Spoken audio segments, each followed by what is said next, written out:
guys, it's Krissy again for another year of Checkpoint, and I've got a new co-host. I'm Webster, and it's time to save your progress because Checkpoint starts now.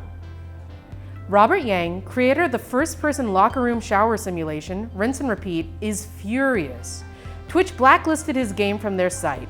The exact rule says that nudity cannot be a core focus or feature of the game in question. Occurrences in game are okay so long as you do not make them the primary focus of your stream. Robert Yang has responded to this rule by calling it effing disgraceful and saying gamers want so desperately for games to function as art, and here's Twitch insisting no, games should only ever snicker about sex and nudity. So far, Twitch holds strong on its decision to blacklist the game. Do you think the game goes too far, or that it should be allowed to be played on Twitch? Let us know by tweeting us at ByteBSU. Over the weekend, Bethesda confirmed that Fallout 4's file size on the Xbox One will be 28.12 gigabytes. While the file size sounds huge, it's actually smaller than other popular games recently released. For example, The Witcher 3 and Grand Theft Auto 5, whose file sizes sit in at 31.72 gigabytes and 49.03 gigabytes respectively. The reasoning behind the file size, which seems small for a game of Fallout 4's scale and scope, could be shrinking assets of the game to make room for the mass amounts of dialogue. A tweet on September 3rd from Bethesda stated that the game will have more dialogue than Fallout 3 and Skyrim combined. The second Attack on Titan movie was #1 in Japanese box office last week after its premiere. The movie did well enough to warrant a Western release after making nearly $3 million in the box office.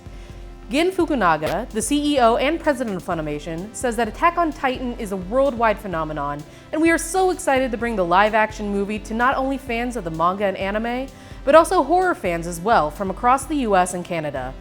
Indiana viewers can go to Indianapolis or Plainfield in early October to get their tickets. LEGO Dimensions came out this week and has been a hot-selling item. The Traveler's Tales developed game follows Batman, Gandalf, and Wild Style of the LEGO Movie as they fall into a vortex that takes them into different universes. The game is Traveler's Tales' 16th LEGO console game, and it's definitely the most ambitious. The game combines almost every LEGO property into one game. These include DC Comics, Lord of the Rings, Scooby-Doo, The Simpsons, Portal, The Wizard of Oz, Doctor Who, and many more. TT Games executive producer Mark Warburton stated that there is a 3-year plan for LEGO Dimensions. So rest be assured, if there's a franchise you want to see join a LEGO game, there's plenty of time for that dream to build into a reality. Everyone's favorite dinosaur sandbox game, Ark Survival Evolved, is expected to release a huge update today. Well, it was expected to be released last Friday afternoon. After some major promotions for the updates, fans waited and waited and waited to no avail. Fans are furious after being promised the exact day and time of the release and not being updated that it would not happen. These updates are bringing new biomes to the already expansive world. New creatures will be released into the swamp biome and snow biomes, such as rideable direwolf beast, Beelzebufo the giant frog, and Megaloceros, a prehistoric relative to the deer. New items such as furniture and new biome-suitable clothing will be released. However, some fans are dreading the release. Hundreds of users are losing their bases, as any homes made in the areas are soon to be snowy or swamp biomes will be destroyed. After hundreds of hours work on their bases in PvP or private servers, their work will simply vanish. However, there are still many survivors willing to rebuild in order to see the new creatures finally be introduced into the game.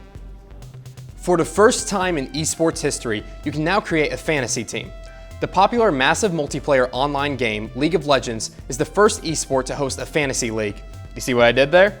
Fans of the esport can now select real-life professional players of the game to have on fantasy teams and go against other people to compete for money. This is on the popular fantasy hosting site, DraftKings.com. On DraftKings, there's already $1,000 up for grabs in the first fantasy league for the game. Considering the game has over 27 million daily players and even more fans of the game, it's a safe bet that the fantasy teams for League will become as popular as fantasy football teams. So they're gonna have new direwolves in Ark, which is gonna be awesome. I'm gonna get a whole pack, like in Game of Thrones, and name them all like Summer and Ghost and everything. Oh my gosh, that's gonna be great. And it's gonna be interesting to see how they interact with all the seasons and different biomes. It'll be really cool. Well, that wraps up our show for tonight. Be sure to follow us on Twitter, Facebook, Instagram, and at ByteBSU.com. And remember, if you forget something, you always have a checkpoint.